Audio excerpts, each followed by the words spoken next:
to Scott Fox After 9. It is Monday, the 9th of June, and today we got to talk about what's going on in Los Angeles and what's going on in Canada. This episode, I hope, is going to get you up to date on what's going on in LA and some of the issues around why there is civil unrest happening in LA. They're calling them riots. And a lot of people are very critical of the fact that the U.S. government is now sending in the National Guard. And they've got the Marines on standby in case the National Guard can't handle this. The National Guard is on standby because it seems like the L.A.P.D has not been able to handle it.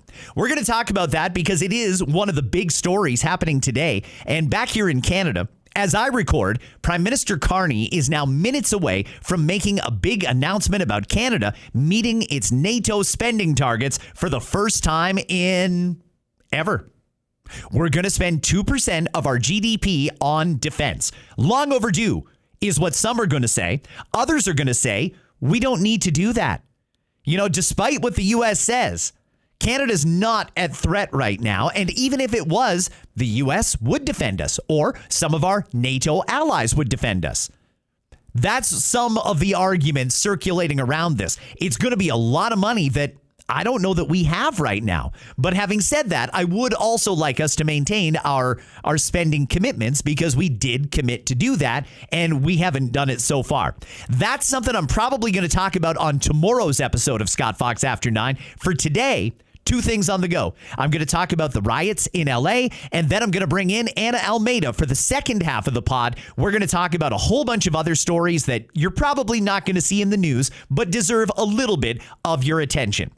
That's coming up. But before I get to that, let's get to the rioting in LA. I think a good place to start is with the Los Angeles Police Department chief yesterday doing a news conference. Listen to this. We saw the first night was bad. What we've seen subsequent to that is getting increasingly worse and more violent. Tonight we had individuals out there shooting commercial-grade fireworks at our officers. That can kill you. And we have adapted our tactics to be able to have a chance to be able to take these people into custody and to be able to hold them accountable. We are overwhelmed as far as the number of people out there engaged in this type of activity and the type of things that they're doing. They'll take backpacks, and the backpack will have a cinder block in it. They have a hammer, and they'll break up the cinder block and use that, pass it around to throw at officers, to throw at cars, and throw at other people. We've seen people with hammers, and you broadcasted, breaking the bollards behind the federal building and taking the rocks, if you will, or pieces of concrete, and throwing them at officers. We've had liquid of who knows what description thrown at officers. There's no limit to what they're doing to our officers. And again, as I mentioned in my statement, I can't thank our folks enough and our partner agency police officials for going out there and taking care of the community. Sounds crazy, right? That is the Los Angeles Police Department chief speaking yesterday, saying things like they're overwhelmed, saying protesters who are supposed to be protesting peacefully, right? We all have a right to protest, but it's got to be done peacefully. This doesn't sound very peaceful. They're using hammers, they're using cinder blocks, they're using commercial grade fireworks, they're using all kinds of different things here to try and get their message across, to try and discourage the government from deporting all of these people. Why are we here? How did it get to this? Well, it's actually quite simple. We've got a whole bunch of people that heard it was real easy to sneak into America right now. And there was a belief that if you got into America, that might be a path to being a permanent resident or maybe even becoming a citizen. So a lot of people left the countries they were in. They traveled through Mexico and they got into America by crossing the Rio Grande, by doing whatever. Maybe they swam across the Gulf. Maybe they walked across at one of the areas that doesn't have a border wall. They got into America. They felt like they should be able to stay. But when Donald Trump was elected, part of the mandate that he was given, and it was an overwhelming mandate from the American people. It's not a Republican or Democrat thing. The American people realized they were being overrun by illegals crossing into their country. Those people take up spots in hospitals. They take up jobs. There's a lot of reasons that Americans, just like us here in Canada, would prefer that immigration is controlled and that the right people are coming. That when people come in, they get checked and vetted to make sure they're not a threat to the homeland or to the people. This is a serious concern for a lot of people. Well, Donald Trump got elected partially on a mandate to deport all of these people. He promised mass deportations. And for whatever reason, some people, I guess, didn't listen to the president when he said that, and now they're outraged that ICE, who's in charge of these deportations, is now actually fulfilling their mandate. They're getting rid of people that shouldn't be in America because they did not come in the legal way. That's led to riots now. There are those who are very, very upset that the current U.S. administration is deporting all these people, and they've decided they've had enough. They're going to stand up for them. They're going to protest for their right to stay. Do they have a right to stay, though? I'm not sure that they do. There's some who feel that, no, you came in here through an illegal means. You shouldn't be here. But you're here now and you've got a job and maybe you've had kids, you bought a car, whatever it is. So we're not going to deport you. We're going to let you stay. Some people feel that way. Others feel, no, there's a legal way to do immigration and you've got to follow the right channels. If I want to go to America and I want to work there, I have to go through the immigration process. I need to apply for a permanent residency card or for citizenship. I need to prove that I can offer something to the American people. I need to prove that I'm not going to be a drain on their society. Why would somebody who snuck over the border be allowed to circumvent that entire process that I would have to go through if I decided to do it legally? It doesn't make a lot of sense. And that's why there's a lot of people who feel these raids are perfectly appropriate. In a lot of cases, they're deporting people who have also committed crimes. Not only are they in the country illegally, they've committed crimes once they're there. So that brings us to where we are. It's all coming to a head in California. Riots. There are people protesting that the government is deporting people, and they're being very, very violent in some cases. Let's play a little bit of U.S. President Donald Trump yesterday. This was him either boarding or just coming off of Air Force One, and he talked about the situation in L.A. What's the bar for sending Marines to The bar is what I think it is. I mean, if we see danger to our country and to our citizens, we'll be very, very strong in terms of law and order. It's about law and order. We're going to be watching it very closely. And when they spit at people, you know, they spit. That's their new thing. They spit, and worse, you know what they throw at them, right? And when that happens, I have a little statement. They say, they spit, we hit. And I told them, nobody's going to spit on our police officers. Nobody's going to spit on our military, which they do as a common thing. They get up to them this far away and then they start spitting in their face. That happens, they get hit very hard. Even if you're not planning to invoke that Insurrection Act, you still plan to send troops? Well, we're going to have troops everywhere. We're not going to let this happen to our country. We're not going to let our country be torn apart like it was under Biden and his auto pen. It's a tough situation to be in right now because we have this civil unrest happening in California, Los Angeles to be specific. Now, typically, the U.S. military is used for external matters. It is almost unconscionable that the U.S. military could ever be used to actually act against American people or people within the homeland. But what do you do when the cops are completely overrun? Well, first off, you could bring in the National Guard. Those are typically controlled at the state level. However, the state of California, run by Governor Gavin Newsom, they're not doing anything. The state didn't call in for backup from the National Guard. So President Trump said, okay, then I'll call them in. I'll call in the National Guard, and he nationalized them. Now, if the National Guard can't get this under control, the U.S. has about 500 Marines, actual U.S. armed forces on standby, ready to go. President Trump seems hell-bent on restoring order. Can't have this lawlessness happening in the streets of L.A. But what about the governor of California? Well, he's doing a lot of media. He's doing a lot of news interviews right now, claiming that President Trump, using the National Guard and the threat of bringing in the military to quell these protests, is just inflaming the violence. Here's a little bit of California Governor Gavin Newsom doing an interview yesterday at the California Command Center. Listen to this. Get your hands off these poor people. They're just trying to live their lives, man. Trying to live their lives, paying their taxes. Been here 10 years. The fear, the horror. The hell is this guy? Come after me, arrest me. Let's just get it over with. Tough guy. You know, I don't give a damn. But I care about my community. I care about this community. The hell are they doing? These guys need to grow up. They need to stop. And we need to push back. And I'm sorry to be so clear, but that kind of bloviating is exhausting. So, Tom, arrest me. Let's go. He's talking about Tom Homan, who is in charge of these deportations. Listen, Gavin Newsom, just for a little bit of context, is like American Justin Trudeau. He's on the very, very far left. He believes in the open borders. He believes that these people are, I don't know that he actually believes they're being peaceful. He doesn't believe that they should be deported. He thinks these people are perfectly within their rights to hold these protests, and he wants the government to back off because he thinks these people should be allowed to stay.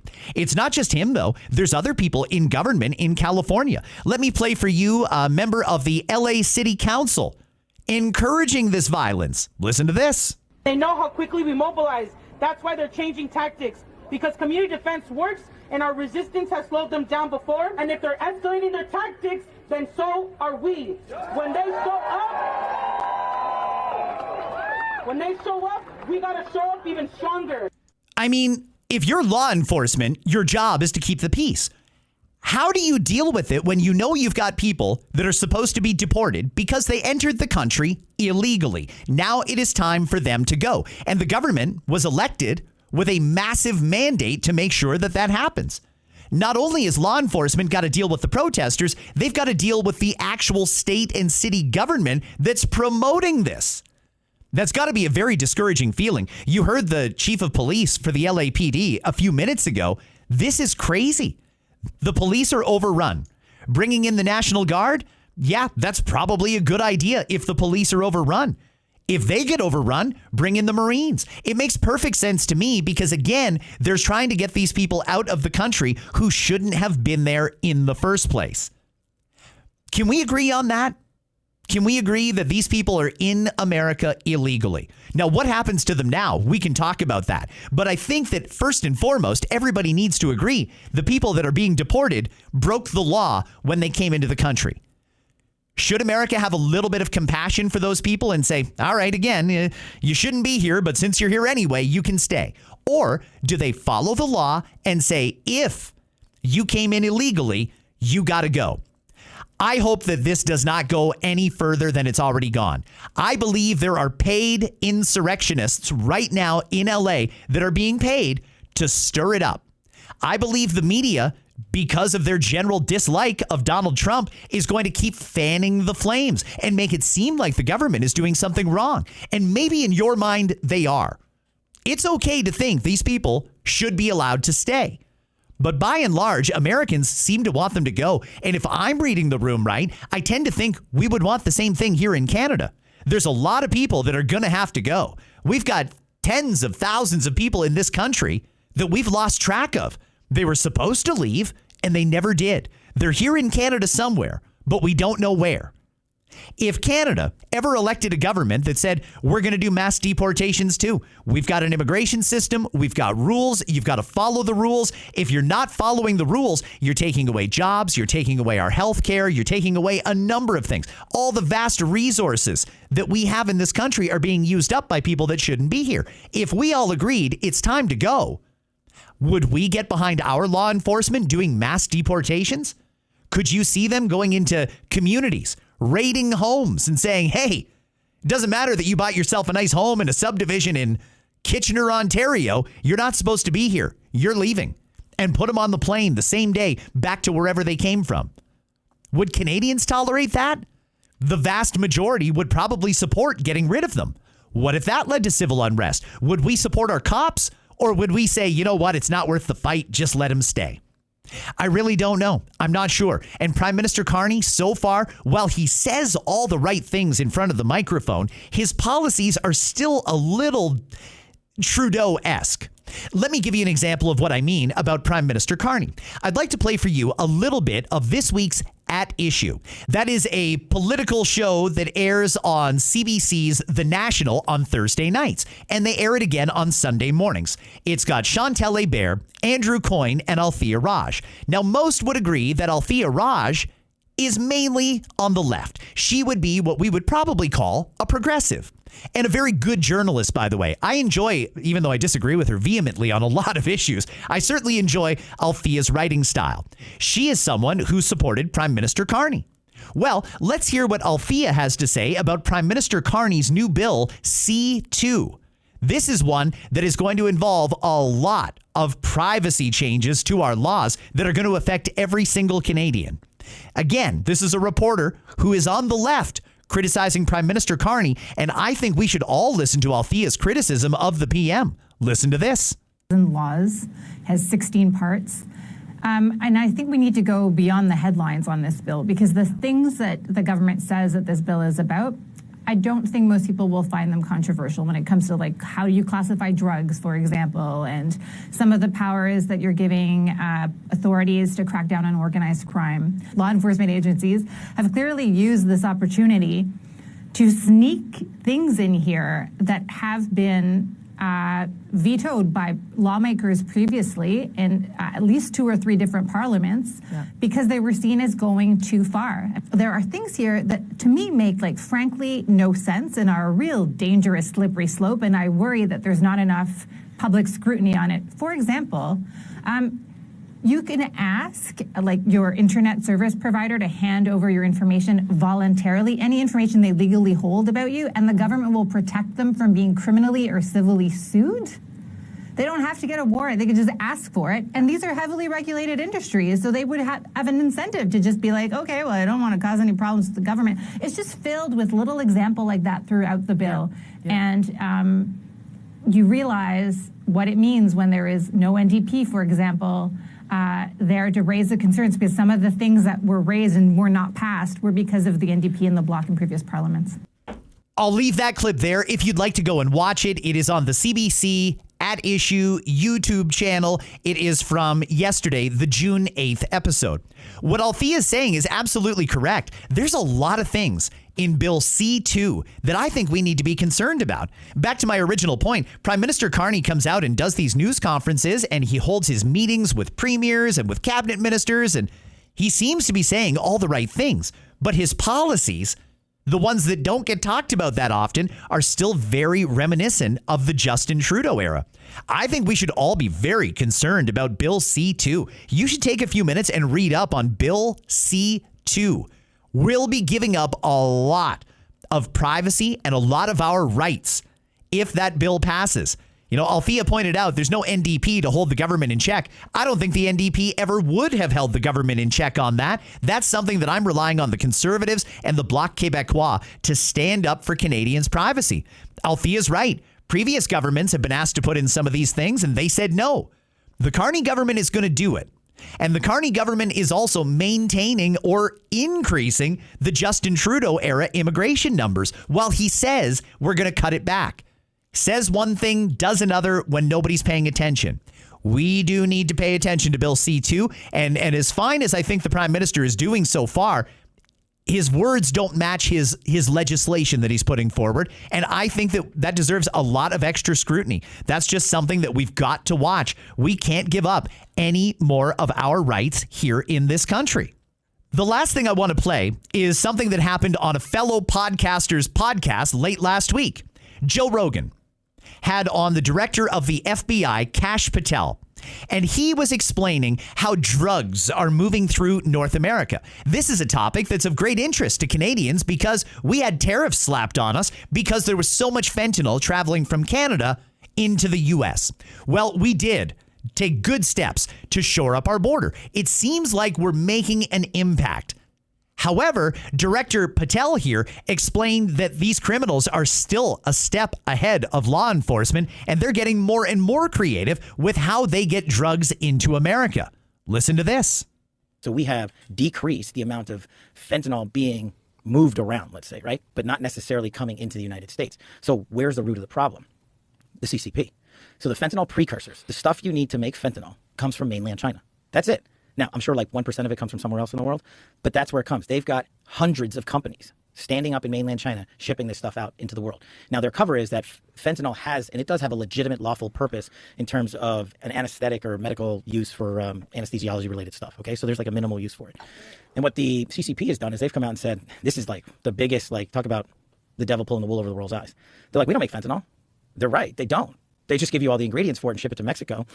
And then what they did was, to trick the world, they came out and said, hey, we're going to not sell precursor X. They're like, so now we're out of the fentanyl trade entirely. The problem is there's 14 other precursors you can use to make fentanyl, and they're still shipping all of those. So what we did when I got to the Bureau is we stood up this massive enterprise to go after fentanyl precursor companies in mainland China. And they're probably not going to like that.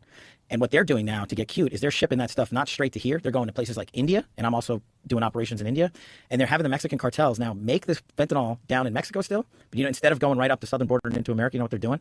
They're flying it into Vancouver. They're taking the precursors up to Canada, manufacturing it up there, and doing their global distribution routes from up there because we were being so effective down south. Wow. I didn't know that. I thought that we had most of this problem under control. I've heard that there is a lot of cartel activity happening in Canada and still a lot of drugs being manufactured here. Those drugs eventually get shipped out, mainly to the United States. However, I thought that we were making a dent in this. Seems like we're not, and it does seem like law enforcement is on this, but the criminals are faster than we are. So I'm going to suggest, respectfully, based on what I've heard here from Director Kash Patel, that we still have a problem with fentanyl being made in Canada and either distributed in Canada or shipped to America. There's one more clip I want to play from the Joe Rogan podcast with Kash Patel, because I thought this one was very interesting as well. This is Kash talking about when he first became director of the FBI and he found a secret room at FBI headquarters. Listen to this. Just think about this. Me, as the director of the FBI, the former Russiagate guy, when I first got to the Bureau, found a room that Comey and others hid from the world in the Hoover Building, full of documents and computer hard drives that no one had ever seen or heard of. Locked the key and hid access and just said, no one's ever going to find this place. What? Yeah. So my guys are going through that right now. What's in there? A lot of stuff. Well, that's interesting, isn't it? Why? Why does the... Man, there's still so much we don't know. So much stuff has happened. It's been hidden from the people, but it happened. And there is evidence of it, but we're still not being given much on that. And I find that very concerning. I'm really hoping that we get a lot more transparency out of the FBI and out of the U.S. government in general, because it is sad what is going on. You know, there are people that have done some horrible things that are being allowed to walk because they were protected by law enforcement. And by law enforcement, in a lot of cases, I mean the FBI and the CIA. And that's not right. Get this out into the public realm and let's start charging people. What was on those hard drives? What were those pictures of? I'd really like to hear a little bit more about that. There's one more thing I want to play for you before I bring in Anna, and then we're going to have a less serious conversation. We're going to talk about some more trivial things or less serious things to try and cheer you up a little bit on a Monday. I know Mondays suck. We're going to do our best to try and get a little smile on your face. So that's coming up in minutes. Last one from Joe Rogan's podcast here was FBI Director Kash Patel saying that the Epstein Island stuff, the Epstein files that we're waiting to learn more about, may be disappointing. And I find this tragic. I really, really do. So before I bring in Anna, here is one more from Joe Rogan and FBI Director Kash Patel. Again, we're going to give you everything we can. And people have to remember, we're not going to re-victimize women. We're not going to put that shit back out there. It's not happening, because then he wins. Not doing it. You want to hate me for it? Fine. Again, logical play out. If there was a video of some guy or gal committing felonies on an island and I'm in charge, don't you think you'd see it? If you have access to it. If I have it. Period. Right. If I have it. So Where else would it be? Right. If you have it. Right. But you can't say that you have it No, we're giving you everything we have. so far. Everything we have so far is Have the you universe. guys gone over all the video that's available? Yeah, that's what I'm telling you. That's what takes so much damn time. Right. And And is there video from the island? not of what you want. The people out there have filled the void with can't wait to see X, Y, or Z. Right. Speculation. And I'm like, here's the other thing I've been asking for, right? Openly. If you have information on this, call us. Tell us. The best resource we have is the American people in the world. Hey, Anna, how you doing? I'm good. How are you? I'm great, thank you. Did you have a good weekend? I did. I attended one of our shows that we put on, Forbidden Nights. We don't put them on, but we hosted some great people, and it was fun to be out with light listeners. What goes on at a Forbidden Nights type show? Do they take their clothes off? Is it just Yes. dancing? It's a lot of dancing. They actually get more naked than I anticipated them getting. Honest to God, I was I felt like a prude at some points because I was like, oh my gosh, what am I watching?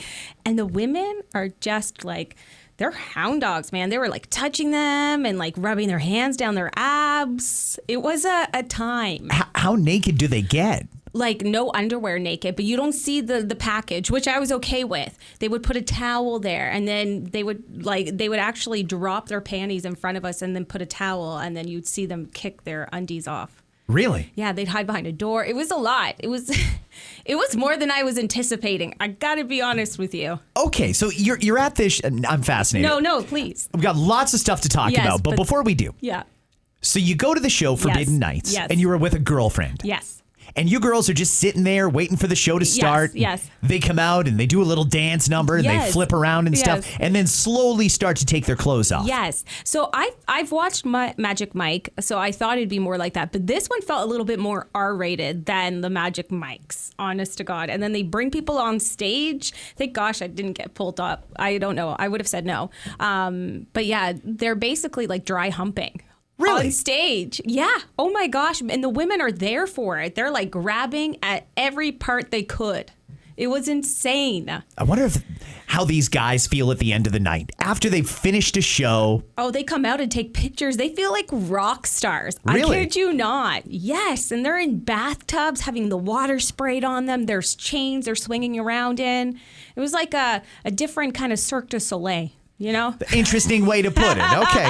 So what do you do when you go home? I mean, you've just gotten yourself all turned on for 2 hours and then you got the drive home. What do you do when you get there? Well, my best friend and I just laughed the whole way. But you know, a lot of those women, their husbands were getting laid when they got home. I'm telling you, they were in heat. Some of them, I swear, I thought I watched them reach a big O when they were sitting there and these men were like dancing on them. It was insanity. Like I had secondhand embarrassment for some. Okay, big difference though between these guys with their six-pack washboard abs and flabby dad at home on the couch waiting for you to get there. You know what though? I like a good dad bod. Honestly, less pressure. They look good still to me. And, you know, some of those men, like, they were wearing the tightest pants I ever saw. Like, we could share pants. That's how tight their pants were. Were you one of the girls screaming, waving a towel around? Definitely not. But I was screaming and laughing. I was, which is probably not what you want to hear, a girl laughing at you. But it was great. It was still fun. It was an experience. I'm good for a while, though. I'm glad you had a good time. Thank you. I was at the RBC Canadian Open. Very different contrast, eh? Very different. Nobody took their clothes off at all.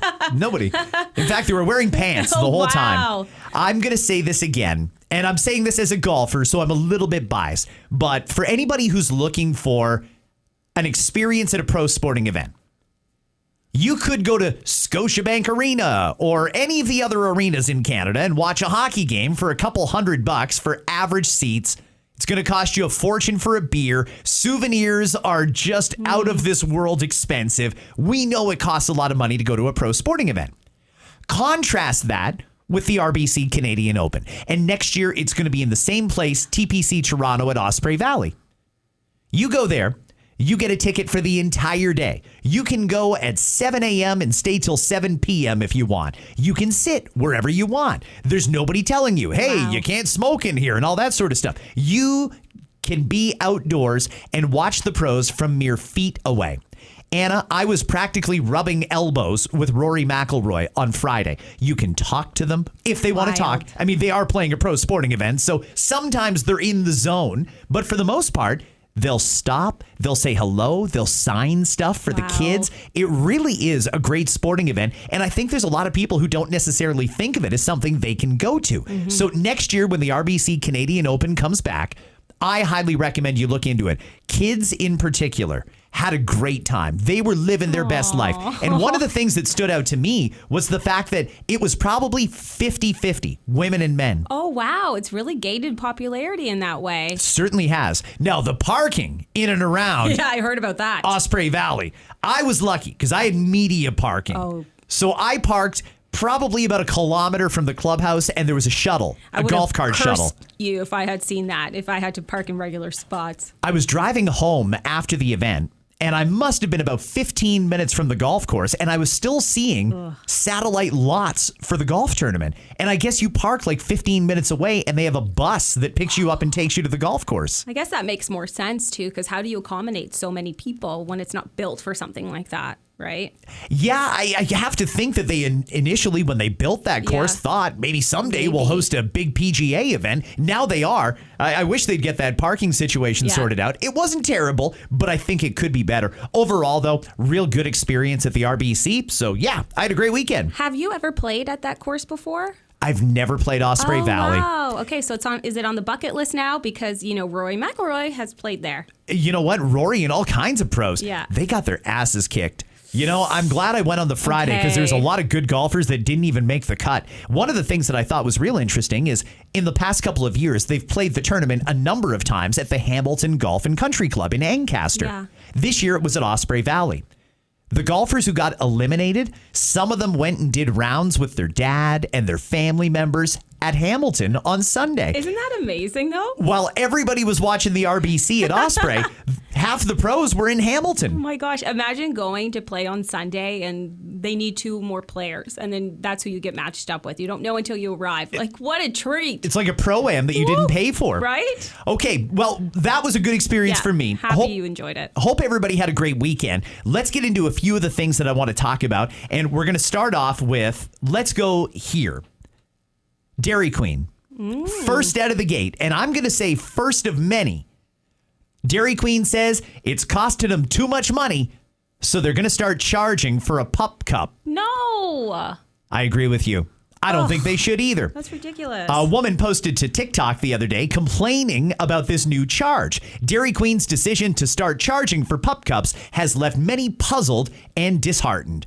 Here's the way it works. When you go to Starbucks, Yes. Dairy Queen, lots of places, they'll give you something for the dog. Yeah. And it's a nice treat. I'll tell you firsthand, this works as far as attracting customers. If I'm out with my dog, if I'm hungry, he's hungry. If I want a coffee, he's getting something. Yeah. And he knows it's like he can see that green sign. When he sees a Starbucks, he thinks pup cup. Now at Starbucks, it's just whipped cream. Yeah. That's all they get. But the dogs love it. They Oh feel my like they gosh. got a big treat. It's so exciting, and it's so cute to watch them eat their treats, especially like a pup cup. They're just, amped up. But I'm sad. I don't want then Starbucks to follow suit and, make us pay for some whipped cream in a cup for our pet. Well, Dairy Queen at least will give you some soft serve, which the dogs also like. They're going to start charging $2.71, should come out to around $3. That's BS. But there is a cost to giving out that ice Whatever. cream and that whipped cream. You're not giving that much out, in my personal opinion. In the cost that you're making more, actually, when somebody's going through, because chances are you want to treat your dog. So like you said, you end up getting something for yourself. And those ice creams are not cheap, No, they're not. right? So come on, you can't just throw a little bit of ice cream in a cup for free. Like, come on. I don't need the little biscuit then. Save money on the biscuit. Yeah, they can toss those. They're not Right? even the dog They don't doesn't like them. Yeah. I guess it's nice to get a treat anytime, but that's not what they want. No, they want the ice cream or the whipped cream or the Timbits, I see it coming where everybody's going to start charging for the no. dogs. I think it sucks, but I get where they're coming from because, like I said, there is a cost associated but with they're that. the big chains. I don't think they're hurting that much. Yeah, there are a number of Dairy Queen locations Right? out there. Come on. The Daily Beast is reporting that Diddy is unhappy with a number of aspects of his trial. Anna, his latest criticism is for the courtroom sketch artist. Diddy is complaining that the sketch artist, in doing the rendition of Diddy in the courtroom, is making him look like a koala bear. Diddy apparently, again, according to the Daily Beast, told the sketch artist, Jane Rosenberg, soften me up a bit. You're making me look like a koala bear. You look like a pedophile, actually. Yeah, you look like an asshole. Exactly what I expect an asshole to look like. Exactly. So, wow, of all the things to be concerned about, that's really what's piquing his interest. Or I guess it's a control thing. He has nothing else he can control. So if he can try to control that, that's where he's going to go. That's cocky. Right? I think he's feeling pretty good about the way this trial is going. Bogus to me. And the fact they keep trying to do a mistrial. Like, get over it. No, you're on trial. You're going to get convicted. I hope anyways. That's like, I will wave a flag of happiness if he is. But come on, a koala bear. Koala bears are cute. You're not cute. That's an understatement. Right? Yeah. A Ford SUV driver recently crashed into another vehicle while eating his morning cereal. He's now facing distracted driving charges. The eater claims it had nothing to do with the cereal. His brakes failed. Oh, right. That's what it is. He was ticketed for various violations, including distracted driving and running a red light. Yeah, nobody expects you to see the red light when you're eating a bowl of cereal. That's why you don't eat a bowl of cereal in the car. Distracted driver 101 blames the brakes. Like, get out of here. You're an idiot. Come on. I know everybody's busy. We're all rushed. We're trying to eat and go about things, but you have to have some common sense. I'm going to put out a plea that we try and be a little more careful around the water.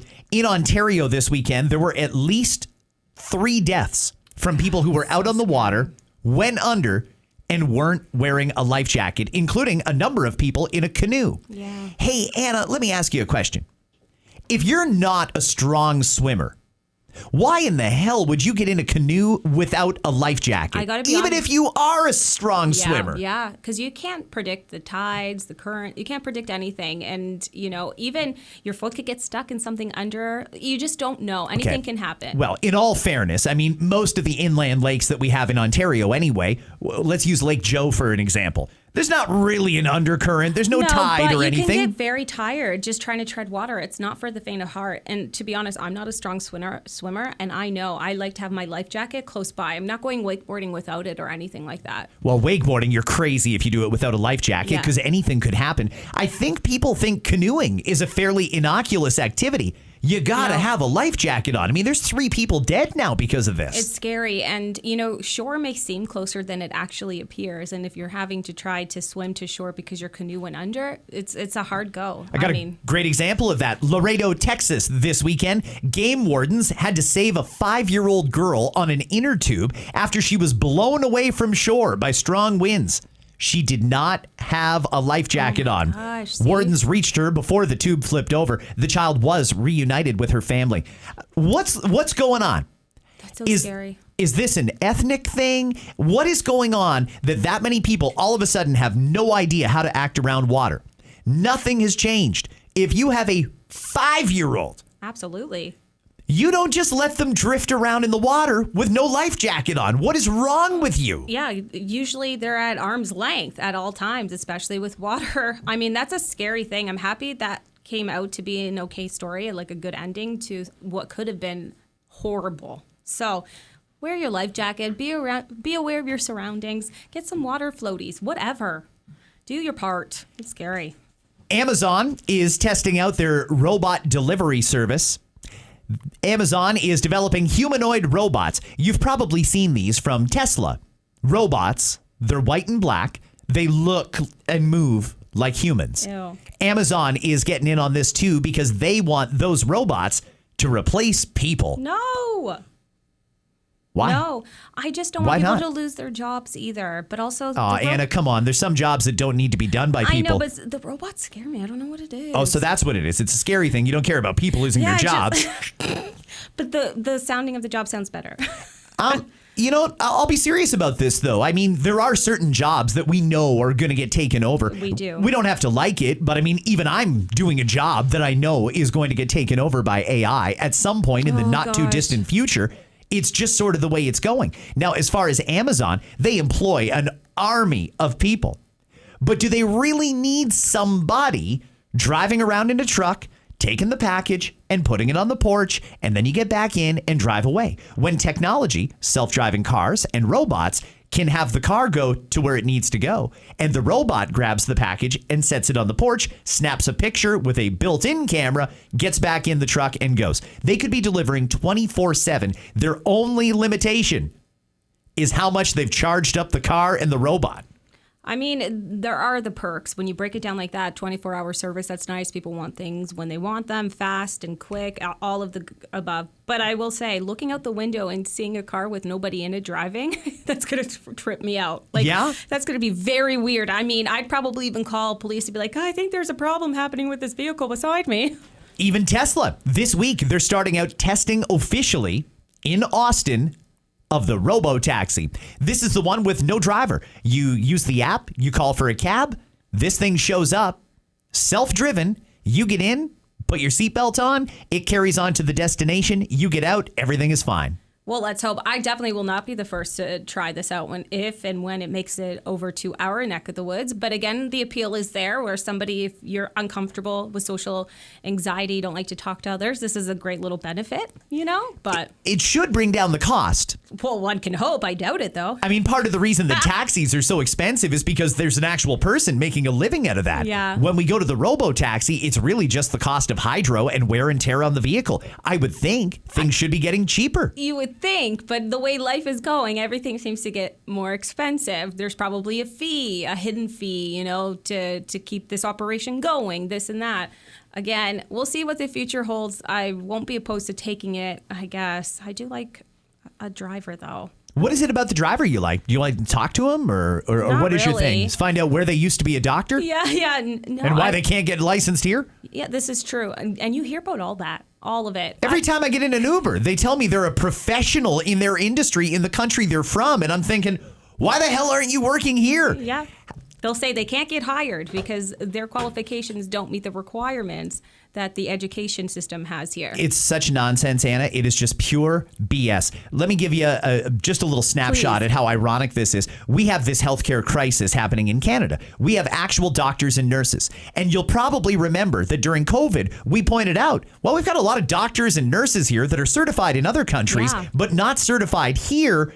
And they can't work in the healthcare system. That's why they're driving around Ubers and things like that. It's got to be asinine for them. These, again, actual doctors in their home country that come here and have to drive drunk people around all the time. It seems completely preposterous. So during COVID, the government said, we're going to fast track licensing these people. Yeah. It never happened. During the most recent federal election campaign, Pierre Poilievre promised something called a blue seal. We all know we've got red seal trades. What Pierre promised was a blue seal. In other words, if you're a doctor, if you're an diagnostic imaging professional, if you're a nurse, what have you, you just write the test that proves you know your stuff, and bam, you get your blue seal, and you can work anywhere in Canada. That would have been nice. What is the damn holdup, Anna? I'm thinking about the fact that we've got doctors and nurses here driving around Ubers because they can't get any other jobs. Yeah.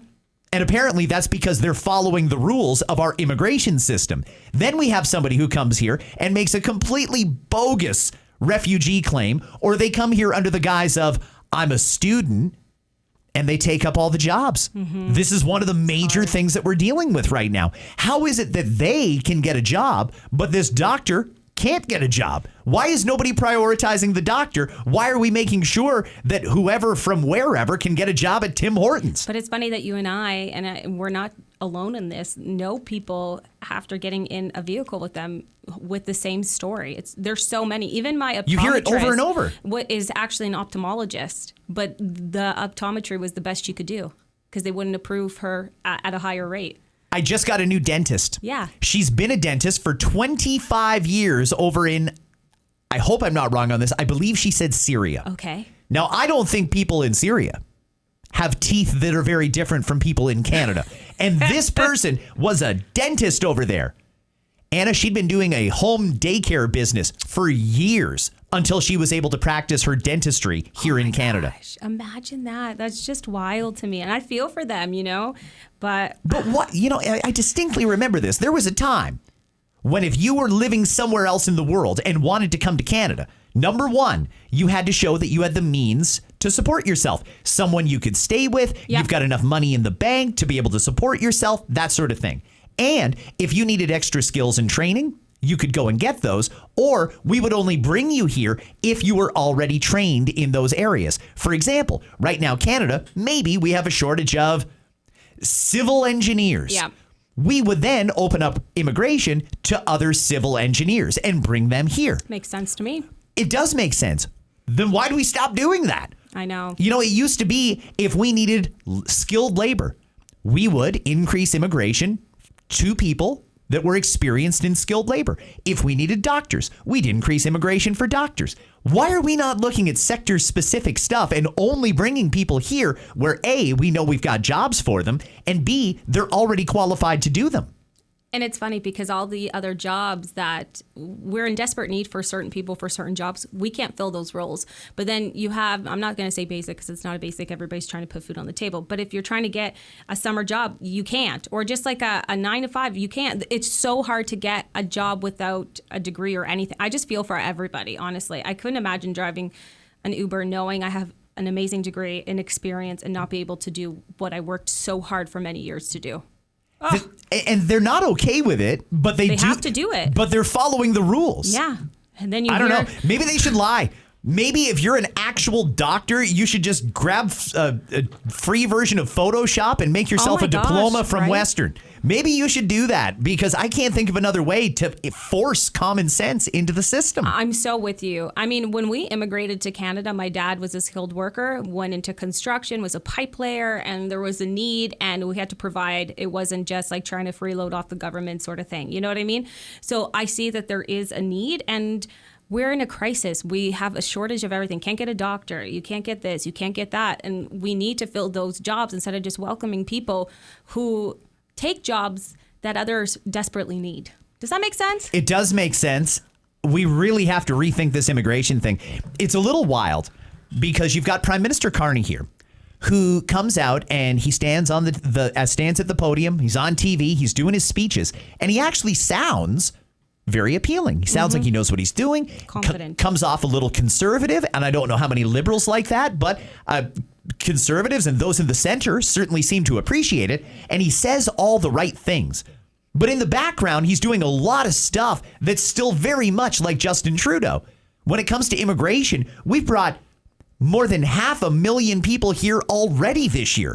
We were supposed to have cut this back. What is going on? Why are people still coming? And the thing is, we can't accommodate it. We're on a brink of a recession. Again, I just don't understand how people don't see it. A bag of groceries is costing $100. Like, I don't understand how people think that that's attainable. And other people are getting jobs or living off, money that we help support.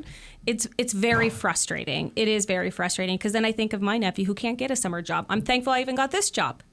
Yeah, the radio is certainly not one of those industries that's hiring a lot. No, but in general, it's a hard thing. And we're only in June and we've already had this many people come into our country. We can't provide for our own. How are we going to support others like this? So last week, Diana and I set out to try and prove a point. Okay. As you know, we've got our youngest there, a 16-year-old in the household, and he just finished school for the year. He's ready for a summer job. Back in February, he started sending out resumes saying, hey, I'm available as of the first week of June, and I will work my butt off, and I will do a great job for you. Not a single callback. Not one. And he's tried a few other places since then and had no luck. So last week, we decided, you know what? Let's just email his resume or fill out the online application and include his resume for all the different places around us and see if it's really that bad. Between the two of us, we probably applied at 20 plus fast food restaurants. Not one reply. Not one. Not Harvey's, not McDonald's, not Tim Hortons, not KFC, not Chick-fil-A, not Boston Pizza, not Industria, none of them, Anna. Not one. So we thought, okay, maybe they just don't reply to teenagers putting in their application online. Maybe the human touch is what we need here. So over the weekend, we drove him around for hours. He handed out over 30 resumes. So far, not one callback. Well, I've been at the mall and I've watched people drop off the resume, and as they walked away, the person with the resume just tossed it to the side. Because they don't have any jobs. And c'est la vie. I mean, even before I got this job, I was just trying to get anything to, make some sort of income. And again, I called and applied online, and I got no callbacks. I mean, yes, my experience is a little different, but customer service, I can talk to people, like, hire me, and I couldn't get a job. I couldn't even get a call back. It was like, oh yeah, thanks, we'll let you know. Oh, the dreaded "we'll let you know." I was in a very similar predicament, Anna. And you know what? The people who have jobs are very protective of them. Yeah. And nobody is hiring. I think we're shaping up for a real bad storm coming over the next couple of months. If people don't think that it is, you have to clean your eyes. And yeah, I mean, it's happening, and we're there. Okay, we're coming up on time, but there's still another thing or two that I want to get into this episode while I've got you here. Thanks. The list is called the top 10 smallest things that cause people stress. Oh. The top 10 small things. Small things, yeah. That stress us out. Not, am I going to be able to put food on the table? Not, am I going to be able to pay my mortgage this month? Okay, Just small. little things that get on people's mind. This is nice. Okay, a nice little break. Okay. Number 1. When I see someone that I don't really want to talk to. Yes. Almost half of us say that causes stress. And it's true. It's so true. It just happened to me this morning. Did it? I was walking from one end of the station to the other, and somebody came through the door, and I thought, oh, no, I don't want to talk to that person right now. And I went the other way. Yeah. Half of us get stressed out at the thought of running into someone we don't want to talk to. Oh, yeah. I've pretended to be on the phone. A knock on the front door when you're not prepared for guests. Well, yeah, and gone are the days when people would just stop in uninvited. Remember back in the day, this will shock people, some younger people. Back in the day, people used to just go to people's houses. Yeah. They didn't call first. You had no idea they were coming. They would just, hey, how you doing? Yeah. And then you'd have to invite them in and put out some food and make coffee. That was just the way people did it. And it was perfectly fine then. Yeah. Now, if I hear instant anxiety. I know. Who's at the door? Right? I go behind the curtain and hope that they don't see me, that peeking out to see, because it's like, am I even going to bother answering the door or just pretend I'm not home? How many people check their camera now before they even get off the couch to check or to answer the door? Right? We're not here. It's like, I just heard your voice. 44% say a knock on the door when they're not prepared for guests stresses them out. Almost as many people said this. People talking when I want silence. Oh, yeah. Especially during a movie. You're just like, shut up. I just want to watch it. For me, it's work. What? Or anything I've got to focus on. If I'm looking at something that I'm considering talking about on the radio, and Anna, you want to talk about the weather, I'll always stop and listen because you're a person. But sometimes I just want to focus on the weather and figure out what it is we're going to say. So, I mean, that's just a minor example. No, it's not just you. A lot of people piss me off. It all makes sense now. Poor thing. I will do better. I just have a lot of thoughts, and some I just can't keep inside, Great example is I like to cook. I like to make dinner. Yeah. But that's also around the time my girlfriend's getting home from work, and she just got home from work. She hasn't seen me all day. She's got a lot of stuff she wants to tell me. Yeah, that's us in the morning. But I really want to chop these shallots first. If we could just hold on a minute. In your defense, you're really kind to me. You're like, I want to listen. I just need 2 minutes. And I'm like, okay. And then I sit there patiently, just like eager. And then if I got to be honest, usually what I tell you is meaningless and probably a big waste of your time. But I appreciate you lending an ear nonetheless. It's not you, just you. It's everybody. When you want to do something or you're focused on something and somebody else is talking, that's one of the stress triggers. There's more. When the Wi-Fi is lagging or cutting out, that's almost anxiety-inducing, rage-inducing for some. I definitely have been raged because of Wi-Fi. I'm like, we could put something on the moon, but we can't fix our Wi-Fi here on Earth. Like, give me a break. But, okay, I know that's getting a little cliche, but it's true. Right? How come we can get pictures from Mars? I know. But I can't get a call to stay on It's in the wild. garage. I don't understand it at all. It's nuts. I don't care about those damn pictures. I want my phone call to work. Damn it. Yeah. Listening to someone chew loudly. I'm sorry again. That's not just you. But that is a source of stress. Misophonia? Is that what we were talking about last week? Yeah, last week. Anna, I'll tell you, I got so many messages about that this weekend from people that either realized after we talked about it that, I didn't know it was a condition. I have that too. I also got a lot of them, though, from wives and girlfriends that say they know full well their guy has it and they try and manage situations so that he doesn't get triggered like that. What is it about this age group of men that causes so many of them to have this misophonia? Many of them not even realizing they've got it. Man, it's just the way we grew up. I guess we grew up in a different time, before the internet, before... Is that a result of drinking water out of the hose? Absolutely. Times were different. We didn't have things to calm us down. Your aunts, uncles, everybody was over in your face, and you just had to go along with it. Again, these are the top 10 small things They're good. that stress people out. Phone calls when you're not expecting one. Yes. I haven't answered my phone when somebody calls in so long. Unless I know the call is coming or it's someone important in my contacts, I'm not answering the call, ever. Yeah. And I hate when people are like, I'll call you later. No, just don't. Like, you have me now. Don't bother later. I'm not answering. Someone near me, heavily breathing. Okay, that again goes back to the misophonia. And Anna. It's true. I have a heavy breather. Oh my gosh. I'm annoying. 1 in 5 say it's a source of stress when their alarm clock goes off. Yeah, because then you got to go and do the thing that you set the alarm for that you didn't really want to do in the first place. You're already doing what you want to do, sleeping. Yeah. This thing is telling you it's time to get up and do something you don't want to do. I don't blame people for getting upset at the alarm. And some of the alarm sounds are very obnoxious. Oh my gosh. Like, just pick one that's a little bit lighthearted. 16% said text message alerts. You can get rid of those, by the way. It doesn't need to show you who's texting. Yeah, you can get rid don't of those have screen them. notifications. Yeah. And when your phone or notifications are going off during a meeting. Oh, put it on airplane mode. That's what I do when we're in this together. Oh, really? Yeah, because I don't want do not do that.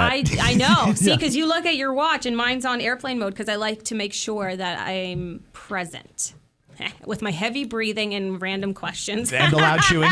Don't forget the loud chewing. Oh, yes. This is true. I knew there was one missing. I'm sure there's more. Thank God for loving me, okay? I appreciate our friendship. One more. Okay. Nobody wants to get served bad food. No. Understood. And if you order food, you expect it to be delivered the way you ordered it, right? Yeah, let's hope. But can we also acknowledge that sometimes mistakes happen and they're out of your hands? Yes, for sure. That's what I'm going to chalk this one up to.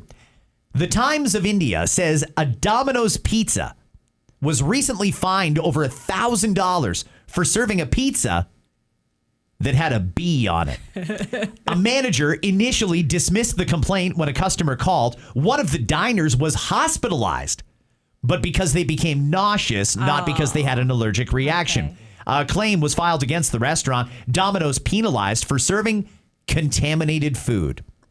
Did they really intentionally serve contaminated food, or is it just possible that bees are almost everywhere and one might have been attracted to the cheese and they didn't notice it before they put it in the oven? 100%. I think that's exactly what happened. I don't think intentionally somebody would serve you a bumblebee. I mean, to be honest, cheese can be very thick. So let's say it got stuck in it and they sprinkled a little more, or it got under like a piece of vegetable or meat, like a pepperoni. You don't know. You don't know. That's the thing. I don't know that this is really something we sue Domino's for millions over because they put a bee on your pizza. Now, I do understand there's many people who are allergic to bees. That's different. That could have been different, but this person wasn't. They got sick. It could have been for a lot of different reasons, not necessarily because of the bee. But either way, I certainly understand where Domino's is coming from here. This seems like it was just an accident. I would have rather, to be honest, like, give me a few free pizzas. And I mean, are they going to eat there again? I don't know. I definitely would have. I'd rather it be over hair in my food any day of the week. I got to be honest. So I would just, and also if I got the bee on my pizza, I would have just flicked it off and ate the rest. It's natural. A lot of people put honey. Yeah. A lot of people put honey on their pizza. Right? All right, Anna, what are you doing for the rest of the day? Are you watching the hockey game tonight? Well, I'd like to stay up, but I'm not. The puck drops at 8 o'clock, and I have a feeling it will continue to go into overtime. It would be nice if the Oilers actually won within the 3 periods, but what's happening as of late, it looks like overtime is going to be like the thing of this series. But I'm excited. They're so close, so evenly matched. Yeah. You know, it's funny. I watched game 2 the other day, and I thought of both teams, both the Oilers and the Panthers. Both of those teams are the teams I wish the Leafs were. I know. They're playing good hockey. When you see this series going now, Edmonton and Florida, kind of makes you realize the Leafs ended where the Leafs probably should have ended, out in the second round, because I don't think they could compete against Edmonton. To be honest, I'll say it as a Leaf fan, this would be a blowout if it was the Leafs versus the Oilers. Well, and we saw how they played against the Panthers. And have you been hearing the rumors too? And I saw it again over the weekend about Marchand potentially going to the Leafs. I don't know who started that rumor other than maybe Marchand himself. Right? Because I think that's where he wants to be. That was the discussion. Like Saturday night at my friend's place, the guys were all talking about it. They're like, no, I don't think he'll actually come. Why would he want to finish his career as a Leaf, blah, blah, blah. But why wouldn't you? Exactly. You get treated pretty damn well. Right? And you're going to get good. overpaid. We're notorious for doing that. And there's very low expectations. Yeah, and you only made it to the second round? Who cares? And he's still good. Right? So, but they're like, he's not going to leave Florida. He's not going to do this. So I'm interested to see what will happen. But right now, I'm really rooting for the Oilers. Are you going to stay up and watch? No. You're straight to the no. Hey, listen, I really hope Edmonton wins, but I don't care enough to stay up and watch Fair it. enough. Yeah. You know? Good luck to them. Good luck to the people in L.A. Here's hoping they hold it together tonight. Please. I don't want to see anybody get hurt, but I think it's time that we finally figure it out. You know, I mean, I know I didn't ask you about this almost intentionally because I did a lot on it at the beginning. But when it comes to immigration, there's a lot of people out there protesting that ICE is what do we call it when we get rid of somebody? Deporting. Yeah. Deporting people who are in the country illegally. I want to point out again, those people are there illegally. Illegally. They didn't go to customs, present their passport, be allowed into the country. It didn't happen like that. They crossed the Rio Grande, or they got smuggled in, or they swam across the Gulf, or however they got there. They're not supposed to be there. I don't understand why they think they have a right to stay. I think it's sad when they've left everything for a better life, but they did not do it in the way you're supposed to. So yeah, deportation, I understand, you know. Nobody wants to go back. Nobody, but at the same time, maybe we actually had a good point. You had a good point. Maybe go back willingly and then try to come back legally, you know, and then go from there. I don't know. I mean, again, as an immigrant myself with my family, we crossed all the T's and dotted I's and everything to make sure that nothing like this would happen. Because it's a scary thing. They'll find you. As much as you try to hide, you can't hide forever. That's the thing. And you know what? It's going to be, if you don't deal with this now, if you're one of the illegals, quote unquote, in America right now, they want you gone. Yeah. If you self-deport, if you go back across the border and then try to come in legally and say to them, listen, I got kids here. I've got a job. I own a business. I'm employed. I've lived here for 20 years. Go through all of it. Maybe they'll let you in.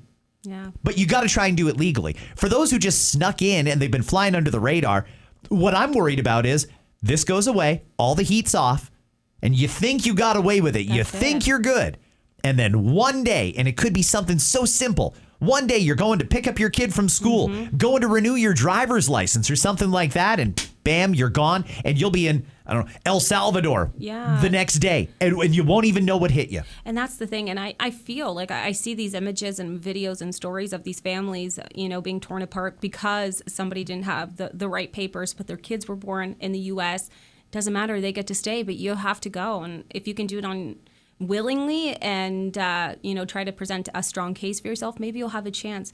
But it's better than knowing for sure you'll never be welcome back here again. There's a lot of people who feel, though, that they should be offered a path to citizenship. In other words, you didn't do it the right way, but you're here now. So if you can do X, Y, and Z, you can have permanent residency. Do you think that's the case? Should they do that? Or should they just deport people who broke the law as their very first act in America? I mean, there's a lot of people who break the law for different things. And, you know, they get welcomed back into society. My thing is, how did they contribute to society? Was it good? Did they do something positive? How, by having them stay, how would that affect society? You know, maybe that's the way to lead into, you know, becoming a citizen or getting a residency or something. Hear their story out first and then go from there. However, again, you broke the law, so you can't be too upset. If I steal something and I get caught, I can't get mad at them. because I stole it. Like, at the end of the day, like, I knew it was wrong, but I did it anyways. What about, though, if you're suggesting that there could be mitigating circumstances Maybe, here, yeah. like, okay, you've got a house, you've got a business, you've got kids, you've got roots, You've been blah, blah, blah. contributing to society. Maybe you volunteer for the Red Cross, whatever it is. Yeah. But you still broke the law coming into the country. You still snuck in and you knew that was wrong. And you must have known that if you got caught, you could be deported. If they just give those people a pass, a freebie, what does that say to the people who did come in legally and are going through all of the processes you have to go through to obtain a green card or to become a permanent resident or to become a citizen? What about them that are doing it the right way? And the pure frustration, because they wait a long time to be recognized in any sort of way, even doing it legally. So In the last month, yeah, I've probably had, it's got to be in and around 10 to a dozen messages from immigrants to Canada wow.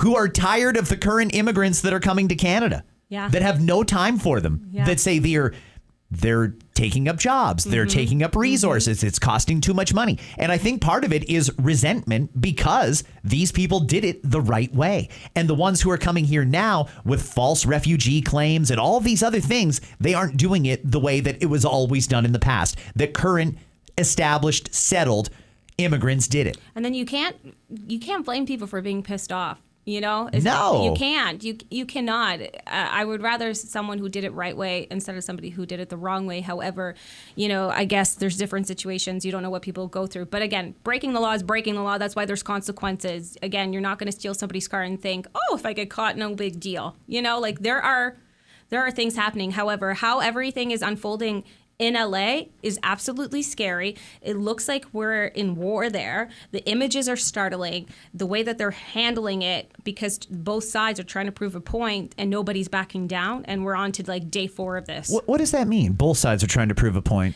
Prove a point at, I'm right, they should stay. But then, you know, the police and the National Guards are trying to say, hey, like, these are the rules you need to follow. You need to get going. So Yeah, they're both trying to be like, no, I'm right. No, I'm right. I don't think they're trying to prove a point. I think they're upholding the law. There you go. Thank you. And I think that the cops got completely overrun because of mismanagement at the state and city level. I don't think President Trump had any choice but to bring in the National Guard. Yeah. And if the National Guard gets overrun, which is possible, then they've got to bring in the Marines. It's wild. The thought of the U.S. military acting against American citizens is crazy to me, but I also don't know what else you do. What do you do? I mean, even politicians are speaking out against Trump, so that's getting people. They'll speak out against Trump for any reason. Yeah, but they're getting people even more riled up too when we need somebody to come and calm everything down a little bit. So I don't know when or how this is going to die out. I don't know, but it all started because 118 people were taken into custody and that were illegal immigrants. So illegal immigrants, right? Yeah, illegal. Yeah, it wasn't legal immigrants that caused this. It was illegal immigrants that caused this. And some of them were connected to people who have committed crimes or very bad organizations. And many of these people that are protesting are being paid to do it. They're paid insurrectionists. We've seen this several times in our lifetime. People who are getting paid by actors that hide in the shadows to go and cause nonsense, to go and get everybody all riled up. And then the media piles on and says, oh my God, this is a movement. No, it's not. It's people actually getting paid to be insurrectionists. And then when you have to restore order, then it becomes the government's fault for using whatever force they have to use. Yeah. I think the whole thing is very manipulative, and I don't think you should be allowed to wear a mask in a protest. If you're truly protesting, your face should not be covered in any way. Amen. If you want to be there, you know you could get arrested. You got to show your face because that's your solidarity. That's the proof that you were there. And to be honest, I think some of those people now at this point don't even know what they're protesting. They just want to break things and vandalize and They're get getting away with paid stuff. to do it. Honestly, like, to be honest, the whole messaging is getting buried under everything else. All right, Anna, have a great day. Thank you. We will catch you right back here tomorrow, friends, with another edition of Scott Fox After 9. I'll leave you with the sounds of Pat James and The Whole Truth. Hey now.